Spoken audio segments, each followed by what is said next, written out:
देश के प्रत्येक व्यक्ति की जिम्मेदारी सरकार की है। सरकार को हर व्यक्ति की सुरक्षा करनी है। प्रत्येक व्यक्ति द्वारा अर्जित संपत्ति की रक्षा करना भी सरकार का एक दायित्व है। लेकिन दुर्भाग्य से कभी कभी ऐसा हो सकता है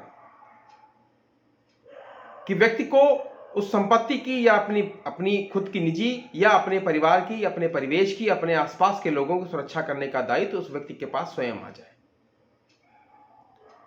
नमस्कार, मैं हूं संजीव त्रिवेदी और आप देख रहे हैं हमारे साथ में हमारा लीगल एजुकेशन का सेगमेंट आज का, जहां हम बात करेंगे प्राइवेट प्रतिरक्षा की, सेल्फ डिफेंस की। कब सरकार की जिम्मेदारी के बावजूद भी आपकी एक जिम्मेदारी हो जाती है, आपकी अपनी निजी व्यक्ति की, अपनी स्वयं की, अपने परिवार की, अपने लोगों की, अपने आसपास की हर चीज की सुरक्षा करने की जिम्मेदारी आपकी है। क्योंकि सरकार हर समय आपके साथ नहीं हो सकती है। आप जानते हैं सरकार कौन है, पहले भी हमने आपको बताया है। सेक्शन 17 में आईपीसी के धारा 17 में इस बात का है कि सरकार कौन होगा, राज्य सरकार होगी या केंद्र सरकार होगा। राज्य सरकार का एक एक इंस्ट्रूमेंट, एक एक विभाग, केंद्र सरकार का एक एक विभाग सरकार है और वो विभाग आपकी सुरक्षा में 24 घंटे के लिए लगा हुआ है। सुरक्षा करने की जिम्मेदारी पुलिस विभाग की है। जैसे और बहुत सारे विभाग हैं, उसमें एक विभाग है जिसका काम है सरकार के आधार पर, सरकार की नीतियों के द्वारा, सरकार के बताए हुए आदेश के अंतर्गत अपने देश के अंदर रहने वाले प्रत्येक व्यक्ति की सुरक्षा करना, उसके द्वारा अर्जित की गई संपत्ति की सुरक्षा करना, सरकार द्वारा अर्जित की गई संपत्ति की सुरक्षा करना, उस सब की जिम्मेदारी पुलिस की है। लेकिन चूंकि आप जानते हैं कि पुलिस की एक निश्चित संख्या है, पुलिस बल एक निश्चित संख्या में है और देश के अंदर लगभग 150 करोड़ लोग रहते हैं। अगर 150 करोड़ लोगों की सुरक्षा करना पुलिस की जिम्मेदारी है, लेकिन यह संभव नहीं हो सकता है कि प्रत्येक व्यक्ति की सुरक्षा हर समय पुलिस विभाग के कर्मचारी कर पाए। पुलिस विभाग के कर्मचारी 24 घंटे ड्यूटी करते हैं, आप शायद सब जानते ही हैं। 24 घंटे ड्यूटी करने के बाद भी, 24 घंटे नौकरी करने के बाद भी भारत के प्रत्येक व्यक्ति की सुरक्षा कर पाना हर समय संभव नहीं है। क्योंकि कभी आप घर में होते हैं, कभी आप ऑफिस में होते हैं, कभी आप सड़क पे होते हैं या कहीं भी हो सकते हैं। ऐसी स्थिति में आपको जिस समय सरकार द्वारा उत्पन्न की गई एजेंसी आपकी सुरक्षा नहीं कर पा रही है या नहीं कर सकने की स्थिति में है या आपसे बहुत दूर है, वैसी स्थिति में आपकी स्वयं की जिम्मेदारी है कि आप अपनी रक्षा करें। धारा 96, मैंने अभी तक हम लोग बात कर रहे थे जनरल एक्सेप्शंस की, जो 76 से लेके 106 तक मैंने आपसे बहुत बार बताया है, पीछे के एपिसोड्स में भी मैंने आपको बताया है कि धारा 76 से लेके धारा 106 तक जनरल एक्सेप्शंस है कि जहां आपके द्वारा किया गया कोई भी कार्य, कोई भी ऐसा कार्य जिससे अपराध होता दिख रहा है लेकिन वो अपराध नहीं है। जनरल एक्सेप्शंस में अभी तक हमने 76 से लेके 176 से लेके 95 तक समझ लिया था। अब जो आगे की धाराएं हैं, 11 धाराएं, ये बहुत महत्वपूर्ण धारा है। आपने अक्सर इन धाराओं का उपयोग या इन धाराओं से उत्पन्न हुई समस्याएं आपने सुनी होंगी। आपने बहुत सी बार फिल्मों में देखा होगा जहां सेल्फ डिफेंस की बात की जाती है, प्राइवेट प्रतिरक्षा की बात की जाती है। आज हम लोग उसी पर डिस्कस करेंगे। धारा 96 प्राइवेट प्रतिरक्षा को बताती है कि प्राइवेट प्रतिरक्षा में कोई भी ऐसा कार्य जो आपकी निजी सुरक्षा, आपके परिवार की सुरक्षा, आपके अलावा आपके परिवेश में और लोगों की सुरक्षा करने का दायित्व भी आपका है। इसके अतिरिक्त जो संपत्ति है उसकी सुरक्षा करना भी आपकी जिम्मेदारी है। आप अपनी संपत्ति की सुरक्षा करते हुए या अपने परिवार की सुरक्षा करते हुए या आपके परिवेश में आपके इष्ट मित्रों की सुरक्षा करते हुए या आप अपनी निजी सुरक्षा करते हुए अगर कोई अपराध कर देते हैं तो वो अपराध नहीं होगा। यानी आप, बहुत सिंपल सी भाषा में अगर आपको बताऊं तो वो अपराध नहीं होगा जो आपकी निजी सुरक्षा में किया गया कार्य है। इसके अंतर्गत संपत्ति की सुरक्षा भी आती है। व्यक्ति की सुरक्षा प्लस संपत्ति की सुरक्षा, दोनों की सुरक्षा की जिम्मेदारी आपके पास है।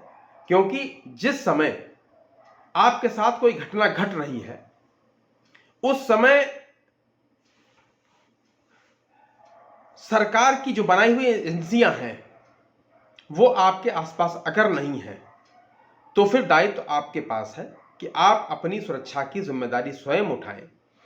और ये जो 11 धाराएं हैं या जो ये शुरुआत की जो चीजें हैं मैं आपको समझाऊं, ये उन लोगों के लिए बहुत महत्वपूर्ण है जो जैसे कोई महिला है, क्योंकि अक्सर आप सुनते होंगे कि महिलाओं के साथ कहीं रास्ते में रास्ते चलते कोई दुर्घटना हो गई, कोई घटना घट गई, किसी ने दुपट्टा खींच दिया, किसी ने साड़ी खींच दी, किसी ने और कोई छीटाकसी कर दी या कोई और अपराध कर दिया, किसी ने मुंह पकड़ लिया, बंद कर लिया, उठा ले गए। इस तरीके से बहुत बार आपने इस बात को सुना होगा, आपने देखा भी होगा। ये धाराएं सामान्य रूप से भी जानना आपके लिए बहुत जरूरी है, खासकर उन महिलाओं को जानना बहुत जरूरी है जो महिलाएं कामकाजी हैं, घर के बाहर अक्सर निकलती रहती हैं, उनका घर से लौटना कभी देर सवेर होता, कभी रात हो रही होती है। तो आपको किन हालातों में आपको अपनी निजी सुरक्षा करनी है और किस हद तक करनी है, यह जानना एक सामान्य परिवेश के व्यक्ति को बहुत जरूरी है। एक सामान्य व्यक्ति को, ये जो देश का नागरिक है जिसको कानून की बहुत बारीकियां नहीं मालूम है, लेकिन ये 11 धाराएं जानना उनके लिए बहुत महत्वपूर्ण है। क्योंकि अगर ये 11 धाराएं आप जानते हैं, उनका विश्लेषण अगर आप जान रहे हैं, तो निश्चित रूप से समाज को सुरक्षित करने की जिम्मेदारी पुलिस विभाग के साथ साथ आपकी आ जाती है। और वो जो आप सुरक्षा के अंतर्गत जो आप कार्य कर रहे हैं, अगर उसके अंतर्गत कोई अपराध हो जाता है तो वो अपराध नहीं कहलाएगा, बल्कि वो प्राइवेट प्रतिरक्षा में किया गया कार्य होगा। और उस प्राइवेट प्रतिरक्षा में किया गया कार्य कभी अपराध नहीं होता है। धारा 97 शरीर तथा संपत्ति की प्राइवेट प्रतिरक्षा का अधिकार आपको देती है।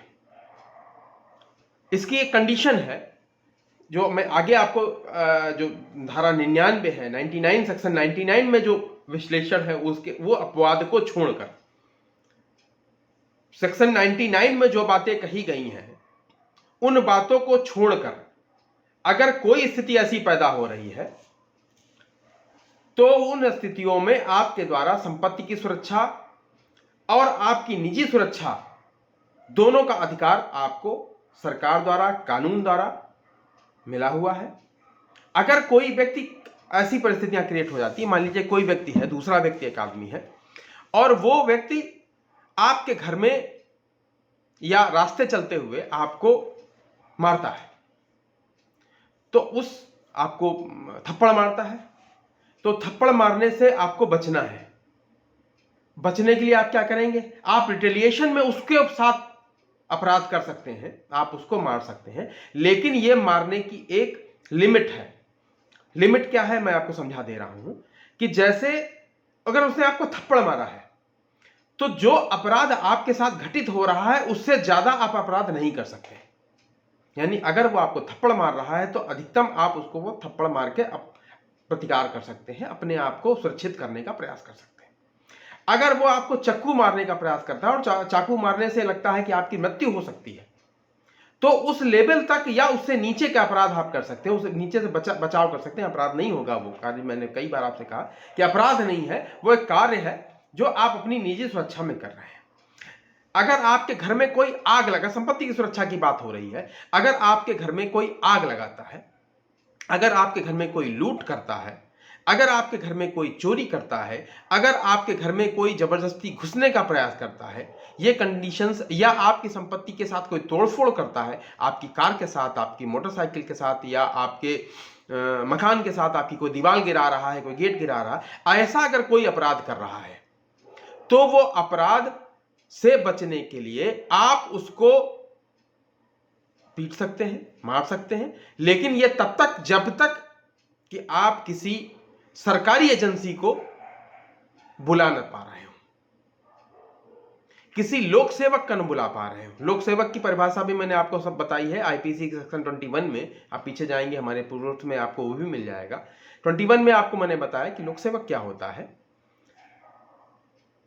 अगर आपकी स्थिति ऐसी है कि आप पुलिस को बुला सकते हैं और पुलिस आपके नियर बाई है, पास में ही है, तो आपका पहला दायित्व है कि आप स्वयं ऐसा कार्य ना करें जिससे किसी तरीके की किसी आदमी को हानि पहुंचे।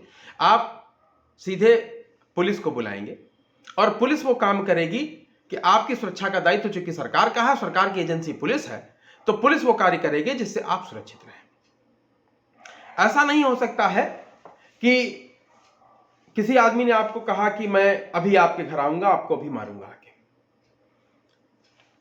आप इंतजार कर रहे हैं उसका, और अब वो आपके घर में घुसा और चूंकि आपने तैयारी कर ली थी इससे पहले ही, आप उसको पीटने लगे। तो ये जो सेल्फ डिफेंस का जो अधिकार आपको दिया गया है, जो प्राइवेट प्रतिरक्षा का अधिकार दिया है, इसका वायलेशन है ये। क्योंकि आपके पास समय था, आप पुलिस को सूचना दे सकते थे, आप उन एजेंसियों को सूचना दे सकते थे जो एजेंसियां आपकी सुरक्षा में लगी हुई हैं। प्राइवेट प्रतिरक्षा का अधिकार आपको उस समय प्राप्त होता है जिस समय आपके अलावा आप सूचना देने का जो समय है, यानी अगर आपको पास 4 बजे कोई फोन आता है या 4 बजे कहीं आपको कोई आदमी लूट रहा है, इंस्टेंट आपको उस समय रिएक्टिवेशन करना है और अपने आप को बचाव का प्रयास करना है। ऐसा नहीं हो सकता कि किसी व्यक्ति ने आपसे कहा कि आज 4 बजे शाम को तुम निकलोगे और फलानी जगह तुमको हम लूट लेंगे, तो यहां पे प्राइवेट प्रतिरक्षा नहीं डेवलप हो रही है। क्यों? क्योंकि आपके पास पहले से समय था कि आप ये बता सकें कि फलाने आदमी ने या ए आदमी ने या बी आदमी ने आपको ये धमकी दी है कि अगर आप शाम को 4 बजे फलानी जगह निकलेंगे और वहां पे आपको हम लूट लेंगे, या वहां पे आपको हम गोली मार देंगे, या वहां पे आपकी हम हत्या कर देंगे। ये चूंकि जानकारी आपके पास पहले से थी, तो यहां पर सेल्फ डिफेंस का जो बेसिक सिद्धांत है, जो बेसिक प्रिंसिपल्स है, वो लागू नहीं हो रहा है। सेल्फ डिफेंस का जो बेसिक प्रिंसिपल है वहां पे लागू हो रहा है जहां पर आपको इतना समय नहीं है कि आप किसी सुरक्षा की एजेंसी को बुला सके। अगर सुरक्षा की एजेंसी को बुलाने का समय आपके पास नहीं है तो आप निश्चित रूप से जो कार्य कर रहे हैं वो अपराध में नहीं आएगा। धारा 98 एक बड़ी इंटेंसिव धारा है। धारा 98 मैं समझाऊं आपको। अगर इसको सिंपल सी बात समझिए कि ऐसा कोई व्यक्ति जो अपराध नहीं कर रहा है लेकिन उसके द्वारा किया गया अपराध के रिटेलिएशन में अगर आपने कोई ऐसा कार्य किया है तो वो अपराध नहीं होगा। बड़ी गोल गोल सी लैंग्वेज आपको लगा होगा कि बड़ी गोल गोल सी लैंग्वेज है। कोई जैसे मैंने आपको जनरल रेफरेंस के बहुत सारी चीजें बताई हैं कि कोई 7 साल से नीचे का बच्चा है, 12 साल से नीचे का बच्चा है, या कोई जो नशे की हालत में व्यक्ति है, या ऐसा कोई व्यक्ति जिसका जो पागल है, इंसेन है। अब इंसेन जो व्यक्ति पागल है, आप जानते हैं उसके द्वारा किया गया कार्य अपराध नहीं होता है। लेकिन अब वो पागल व्यक्ति आपको रास्ते में मिल गया और आपको वो मारने जा रहा है। आपको वो एक ईंट से या किसी डंडे से या किसी तलवार से या उसको कहीं से बंदूक मिल गई और आपको लगता है कि ये पागल व्यक्ति मुझे मार डालेगा। और सबसे इंटरेस्टिंग बात क्या है कि पागल व्यक्ति ने अगर आपको मारा तो उसके द्वारा किया गया कार्य अपराध नहीं होगा। यानी पागल व्यक्ति आपको मार तो रहा है लेकिन पागल व्यक्ति को उस मारने की सजा नहीं मिलेगी। 7 साल से नीचे का बच्चा है, आपको लगता है कि ये बच्चा अपराध कर रहा है तो उसके द्वारा जो कार्य किया जा रहा है वो अपराध नहीं है। ये आपने पीछे इस बात को पढ़ रखा है। लेकिन ऐसी स्थिति में अगर उस पागल व्यक्ति को आप मार डालते हैं या आप उसको मार के रोकने का प्रयास करते हैं तो आपके द्वारा किया गया कार्य भी अपराध नहीं होगा। आप फिर से एक बात समझिए, क्योंकि जो पागल व्यक्ति है उस पागल व्यक्ति का अपना जो कार्य कर रहा है वो कार्य अपराध नहीं है। अब पागल व्यक्ति द्वारा जो कार्य किया जा रहा है वो जब अपराध नहीं है तो नेचुरल कंडीशन तो है कि जहां अपराध नहीं वहां अपराध, आप उसका रिटेलिएशन ही नहीं कर सकते, आप उसकी प्रतिरक्षा ही नहीं कर सकते। एक सामान्य सिद्धांत है कि कोई व्यक्ति आपके साथ सामान्य रूप से बात कर रहा है, सामान्य रूप से आपसे चर्चा हो रही किसी चीज की, तो आप वहां पे अपराध जब पैदा ही नहीं हो रहा है, तो अपराध जब पैदा नहीं हो रहा तो आपके द्वारा किया गया किसी भी तरीके का कार्य जो आपराधिक है वो आपराधिक ही होगा, वहां सेल्फ डिफेंस नहीं है। लेकिन अपराध करने वाला व्यक्ति उस अपराध की जो लिमिट है, जो अपराध की जो सीमा है उसको नहीं समझ रहा है। वो चूंकि या तो नशे की हालत में है या वो उसका दिमाग ही काम नहीं का अनसाउंड माइंड का व्यक्ति है, तो उसके द्वारा जो किया गया कार्य है वो तो आपराधिक है, लेकिन उस आपराधिक कार्य की सजा उस व्यक्ति को नहीं मिलनी है। और जिस चीज की कोई सजा किसी को ना मिल रही हो तो वहां तो अपराध होता नहीं है। लेकिन इस कंडीशन में वो बन रहा है कि वो जो कार्य है आपराधिक व्यक्ति, जो उस पागल व्यक्ति द्वारा किया जा रहा है कार्य, वो कार्य आपराधिक है। और आपराधिक कार्य के रिटेलिएशन में, प्रतिकार के रूप में, अगर आपने उसको रोकने के लिए उसकी हत्या कर दी या उसको मारा, तो आपके द्वारा किया गया कार्य भी जनरल सामान्य रूप से प्राइवेट प्रतिरक्षा के अंतर्गत अपराध नहीं कहलाएगा। यह सेक्शन 98 कि अगर किसी ऐसे कार्य के लिए जो आपराधिक कार्य करने वाला व्यक्ति है और वो पागल व्यक्ति है, और उस पागल व्यक्ति को आप अपराध को रोकने के लिए अगर उसको मारते हैं, तो निश्चित रूप से वो कार्य अपराध नहीं होगा। आज आपने 96, 97, 98 3 धाराएं समझी। हमारा जो ये प्रयास है, जो ये वीडियो आप तक पहुंचता है, उसका मूल उद्देश्य ये है कि समाज को कानून की जानकारियां प्राप्त हो सके, और कानून की जानकारियां प्राप्त हो, और कानून की जानकारियां जब व्यक्ति को प्राप्त होती हैं तो मेरा मानना यह है कि अपराध कहीं ना कहीं कम होगा। इसके लिए आपका सहयोग बहुत जरूरी है। आप मेरे इस वीडियो को अपने लोगों तक पहुंचाएं, आप इस पर लाइक करें, अगर आप पहली बार देख रहे हैं तो सब्सक्राइब करें, साथ में घंटे की जो आकृति हो तो उसको भी दबाएं, जिससे हमारा जो भी वीडियो अपलोड होता है वो इंस्टेंट आप तक पहुंच सके। और जरूरी है कि इस पे आप कमेंट करें, जिससे हमको ये पता चले कि आप जानना क्या चाहते हैं। नमस्कार, धन्यवाद।